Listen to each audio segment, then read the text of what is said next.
are live, my friends, and I am going to attempt to cover all of this news in the first hour today.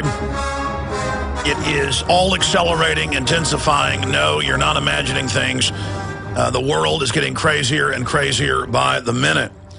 Nomi Prinz, former high-level managing director with Goldman Sachs, will be joining us to break down what's happening in the global economy. The big developments there. Alfred Adask, a patriot, publisher of the Anti-Shyster publication, demonized by a 60 Minutes hit piece, basically implying anybody who questions anything the federal government does needs to be arrested. He'll be joining us coming up in the third hour today. Now, that said, in the stacks of news I have here, every one of these articles is earth-shaking. And this just broke right before I went on air. It's Bloomberg. We're going to get this up on Infowars.com. In fact, I'm going to get Paul Watson on the phone. He should do a blurb on this because we don't just need to post a link to the Bloomberg article and a paragraph or two of it for posterity to prove that it did happen in case they remove it. But we need to point out that a week ago, Pakistan said any U.S. aircraft now, helicopters, coming in over their airspace will be fired upon. And there's two different reports. Either the U.S. helicopters open up first or the Pakistani military opened up first. But this is how World War III starts. This is a nuclear power with mutual aid pact with China. And these people do not play games, okay? The Pakistanis do not play games. Americans are so used to being able to basically, see successful wars against the Arabs. Not that the Arabs don't have courage. They're just historically not very well organized. Pakistanis are a completely different ball game and will go to war just like that. And the Pakistani troops have bent over backwards. Their military has. They let over 1,000 drones bomb the daylights out of whoever they want in the country. But the Pakistani government said last week, and the president and prime minister said, if you fly helicopters in here unauthorized again, we're going to open up on you.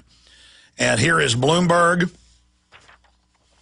I've also got the North Georgia Times. I've got the Associated Press here. AP headline, NATO helicopter attacks Pakistani army post. NATO attacked the military.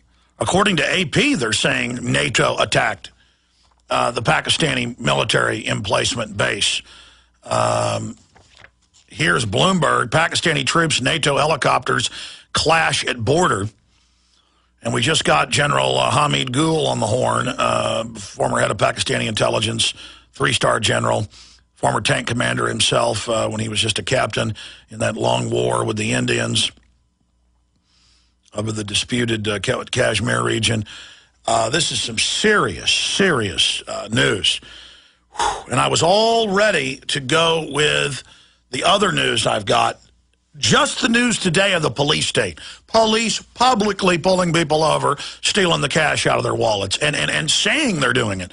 More public schools watching kids over government-issued laptops at home. Courts, Supreme Court of the U.S. now ruling there's no Fourth Amendment.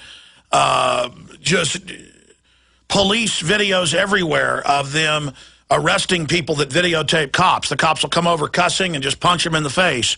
I mean, the government has gone completely insane. And they've given the green light to hire thugs, and I'm sorry that makes good cops look bad, but definitely the system has given the cops the order to try to intimidate the American people.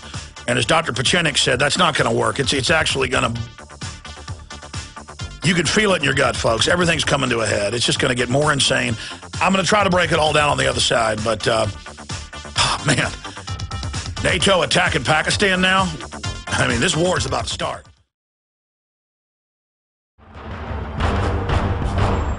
Ask yourselves, what are you doing in this time of great challenge? What are you doing to unlock minds?